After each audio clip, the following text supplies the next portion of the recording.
Hello student, welcome my new video and this is for class 10th history chapter 1 and this is the second video means second half of the video. यह जो है class 10 के लिए history का chapter 1 का video है जो कि टॉपिक है यूरोप में राष्ट्रवाद उदय और विकास। इसका फर्स्ट वीडियो आप लोग देख चुके हैं और उसी का यह सेकेंड पार्ट है। इस पार्ट में हम डिस्कस करेंगे वियना कांग्रेस के बारे में, साथ ही साथ डिस्कस करेंगे कुछ जो इम्पोर्टेंट वर्ड्स है एज लाइक कुलीनबर्ग, निरंकुशवाद, उदारवाद, जन्म संग्रह, इस तरह के बहुत सारे वर्ड्स के बारे में हम लोग डिस्कस करेंगे। और इसके बाद डिस्कस करेंगे कि जो यूरोप में राष्ट्रवाद का उदय हुआ यानी कि जो राष्ट्रवादी आंदोलन चले उनमें कौन कौन से लोगों की महत्वपूर्ण भूमिका थी, जैसे जुसेप्पे मेज़नी थे, गैरिबाल्डी थे, काबूर थे, बिस्मार्क थे और इटली का एकीकरण की प्रक्रिया जो कि 4 चरण हम लोग इसमें देखेंगे। इन सब के बारे में इस वीडियो में हम लोग डिस्कस करेंगे। तो इस वीडियो की स्टार्ट करते हैं। आई होप आप लोगों ने मेरा फर्स्ट वीडियो था उसे देखे होंगे और उसमें हम लोगों ने जाना था कि राष्ट्रवाद के प्रसार में नेपोलियन का योगदान क्या है, कैसे है, फ्रांस में राष्ट्रवाद का शुरुआत कैसे हुई, उदय कैसे हुई, इन चीज़ों के बारे में हम लोग डिस्कस कर रहे थे। तो आज डिस्कस हम लोग करेंगे वियना कांग्रेस से स्टार्ट करेंगे इस वीडियो को। वियना कांग्रेस 1815 में ब्रिटेन, प्रसा, रूस और ऑस्ट्रिया जैसी यूरोपीय शक्तियों के प्रतिनिधि यूरोप के लिए एक समझौता तैयार करने के लिए वियना में इकट्ठा हुए, जिसकी अध्यक्षता ऑस्ट्रिया के चांसलर ड्यूक मेटरनिक ने की। यानी कि वियना कांग्रेस, जो कि आप लोग को याद होगा कि जो नेपोलियन थे उनका अंत हो गया, यानी कि उनकी फिनिश हो गई। और वो उनका अंत कैसे हुआ, तो उन्हें डिफीट किए ब्रिटेन, प्रसा, रूस और ऑस्ट्रिया जैसे देशों ने। इन्होंने मिलकर नेपोलियन को हराया था और इन सब ने मिलकर 1815 में वियना कांग्रेस मिलाई, जो कि वियना में था, वियना जगह का नाम है। और यह सब इकट्ठा हुए ब्रिटेन, प्रसा, रूस और ऑस्ट्रिया के जो राष्ट्राध्यक्ष थे, उनके जो प्रतिनिधि थे उन लोगों ने। और इन सब का लीड कर रहा था यानी कि अध्यक्षता कर रहा था जो ऑस्ट्रिया का चांसलर था, ड्यूक मेटरनिक। एक नोट है, इसे ध्यान रखेंगे। 1871 में राजा विलियम प्रथम को जर्मनी का सम्राट घोषित किया गया था। यानी कि जो राजा विलियम प्रथम था उसे जर्मनी का सम्राट कब घोषित किया गया, 1871 में। ऑब्जेक्टिव में नॉर्मली इससे क्वेश्चन पूछा जाता है। 1861 में इमैनुअल द्वितीय को एकीकृत इटली का राजा घोषित किया गया। ये भी बहुत ही इंपॉर्टेंट पॉइंट है। 1861 में इमैनुअल द्वितीय को एकीकृत इटली का राजा घोषित किया गया। आपको जो महत्वपूर्ण व्यक्ति थे जिन्होंने यूरोप में राष्ट्रवाद का जो उदय हुआ उसके पीछे इन लोगों का बहुत बड़ी भूमिका थी, जिनमें सबसे पहले थे मेज़नी, इटली का एक महान क्रांतिकारी जिसने यंग इटली नामक आंदोलन चलाया।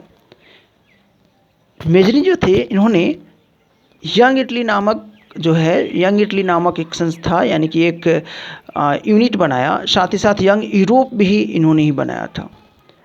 और इसके फलस्वरूप इटली में एकीकरण की भावना को बल मिला, जिससे जो यंग इटली का स्थापना किया या यंग यूरोप की स्थापना किया मेज़नी। इससे क्या हुआ कि वहाँ पे जो इटली का एकीकरण था यानी कि एकत्रित होने में इन्हें बहुत ज़्यादा इनका योगदान था। राजतंत्र का घोर विरोधी था मेज़नी, जो राजतंत्र था उसका बहुत ही बड़ा जो था विरोधी था, यानी कि राजतंत्र को देखना पसंद नहीं करता था। सेकेंड जो व्यक्ति है वह है गैरिबाल्डी। गैरिबाल्डी इटली का एक महान क्रांतिकारी जो मेज़नी का सहयोगी एवं समकालीन था। गैरिबाल्डी जो थे यह मेज़नी के पीरियड में ही आए थे और एक बहुत बड़ा क्रांतिकारी थे और मेज़नी का सहयोगी भी थे। इनके द्वारा लाल कुर्ती नामक सेना तैयार किया गया। गैरिबाल्डी लाल कुर्ती नामक सेना का इसका गठन किया, जिसकी सहायता से उसने ऑस्ट्रिया को हराया। और लाल कुर्ती सेना की सहायता से इसने ऑस्ट्रिया को हराया। उसने इटली की स्वतंत्रता के लिए कई आंदोलन किए, साथ ही साथ इन्होंने कई सारे आंदोलन भी किए ताकि इटली को स्वतंत्र कराया जाए। अगले व्यक्ति हैं काबूर, काउंट काबूर। काबूर को इटली का बिस्मार्क माना जाता है। ये क्वेश्चन अक्सर पूछा जाता है कि इटली का बिस्मार्क किसे कहा जाता है, तो काबूर को। वह इटली के सार्डिनिया राज्य का प्रधानमंत्री था। उसने सर्वप्रथम अपने राज्य को इटली में मिलाने का कार्य किया। काबुर जो था सर्डिनिया का प्रधानमंत्री था और उसने इटली के एकीकरण में बहुत बड़ी भूमिका निभाई। उसका जो राज्य था सर्डिनिया, उसे इटली में मिलाने का कार्य किया। अगला व्यक्ति है बिस्मार्क। जर्मनी के इतिहास में अद्वितीय स्थान प्राप्त है। यानी कि बिस्मार्क जो है ना, जर्मनी का जो हिस्ट्री है उसमें इसका बहुत ही बड़ा महत्व है। इसने जर्मनी के एकीकरण के लिए रक्त तथा लौ की नीति अपनाई, यानी कि किसी भी तरह से एकीकरण किया जाए। इसके प्रयासों से ही जर्मनी का एकीकरण संभव हुआ। रक्त तथा तलवार, इट मीन्स कि किसी भी कीमत पे, यानी कि इनका कहना था कि प्रजा का भविष्य जो है ना सेना तय करेगी, ना कि संसद। इसका अर्थ था युद्ध, यानी कि रक्त तथा तलवार या रक्त तथा लौ की जो नीति था, इसका मतलब था युद्ध, यानी कि युद्ध के द्वारा ही इसका एकीकरण संभव हो सकता है। तो इटली के एकीकरण के जो ना 4 चरण थे। तो यहाँ देखेंगे इटली के एकीकरण की प्रक्रिया, ये हेडिंग हो गया आपका, और इसमें हम देखेंगे कि यह 4 चरण में हुआ। प्रथम चरण 1832, काबुर, जो कि ऑलरेडी हम लोग देखे हैं कि काबुर सर्डिनिया का प्रधानमंत्री था और इसे इटली का बिस्मार्क कहा जाता है, याद रखेंगे सर, काबुर को इटली का बिस्मार्क कहा जाता है। 1832 में काबुर सर्डिनिया का प्रधानमंत्री बना एवं फ्रांस से संधि किया और ऑस्ट्रिया को पराजित किया। प्रधानमंत्री बना कब? 1832 में, फिर फ्रांस से संधि किया और ऑस्ट्रिया को पराजित किया। वह 1859 में लुबार्डी को राज्य में मिला लिया और अपने राज्य में 1859 में लुबार्डी को मिला लिया। सेकेंड फेज़ में, यानी कि द्वितीय चरण में, मोडेना, टस्कनी, पार्मा आदि का जनमत संग्रह द्वारा सर्डिनिया में विलय हुआ। यानी कि ये सब जगह है, कंट्री है, मोडेना, टस्कनी, पार्मा, इन सबको जनमत संग्रह, यानी कि जनता के राय से, जनता के विचार से, उनके वोटों से सर्डिनिया में विलय हो गया। और थर्ड फेज़, यानी कि तृतीय चरण था 1816 में गैरीबाल्डी द्वारा सिसिली व नेपल्स पर विजय, यानी कि 1860 में जो गैरीबाल्डी था उसके द्वारा सिसिली और नेपल्स पे विजय प्राप्त कर लिया गया। एंड लास्ट फेज जो था चतुर्थ चरण, उसमें वेनेशिया व रोम पर अधिकार 1871 में पोप से समझौता व एकीकृत इटली का उदय, यानी कि जो चतुर्थ फेज चला जिसे वेनेशिया और रोम पर अधिकार हो गया और उसके बाद 1871 में पोप से समझौता हुआ। पोप का बहुत ही इम्पोर्टेंट रोल था उस समय इटली में। तो उस पोप से समझौता के बाद इटली का एकीकरण हो गया। यानी कि क्वेश्चन पूछा जाएगा अगर कि इटली का एकीकरण कब हुआ, तो 1871 में इटली का एकीकरण हुआ। अब कुछ जो इम्पोर्टेंट टर्म्स यूज हुआ है, कुछ इम्पोर्टेंट वर्ड्स यूज किया गया है, जिसमें पहला है कुलीनबर्ग। ये ज़मीन के मालिक व यूरोपीय महाद्वीप का सबसे शक्तिशाली वर्ग था, यानी कि जो ज़मींदार था उसे कुलीनबर्ग कहा गया और ये इन्हीं के पास पूरा ज़मीन था और यही जो थे ना किसान को देते थे और उनसे टैक्स लिया करते थे। सेकंड, निरंकुशवाद, एक ऐसी सरकार या शासन व्यवस्था जिसकी सत्ता पर किसी प्रकार का कोई अंकुश नहीं होता है, यानी कि निरंकुश, यानी कि जिस पर किसी का अंकुश ना हो, यानी कि एक ऐसा सरकार या एक ऐसा शासन व्यवस्था जिसमें सत्ता पर किसी का कोई अंकुश नहीं है, यानी कि वन मैन आर्मी की तरह है। उदारवाद, यानी कि लिबरलिज्म, उदारवाद को इंग्लिश में लिबरलिज्म कहा जाता है। यह शब्द लैटिन भाषा के मूल शब्द लीबर पर आधारित है, जिसका अर्थ होता है स्वतंत्रता, यानी कि लिबरलिज्म मतलब स्वतंत्रता। नए मध्यम वर्ग के लिए उदारवाद एक अभिप्राय था, व्यक्ति के लिए आज़ादी व कानून के समक्ष समानता, यानी कि उदारवाद में क्या कहा जाता है कि सबको स्वतंत्रता मिलना चाहिए और सबको समानता मिलना चाहिए। ऐसी विचारधारा को क्या बोलते हैं? उदारवाद। जनमत संग्रह, एक प्रत्यक्ष मतदान जिसके द्वारा एक क्षेत्र की सारी जनता से किसी प्रस्ताव को स्वीकार या अस्वीकार करने के लिए पूछा जाता है। क्योंकि ऑलरेडी हम लोगों ने देखा कि द्वितीय चरण में, इटली के एकीकरण का द्वितीय चरण में जनमत संग्रह के द्वारा ही कई सारे राज्यों को मिलाया गया था।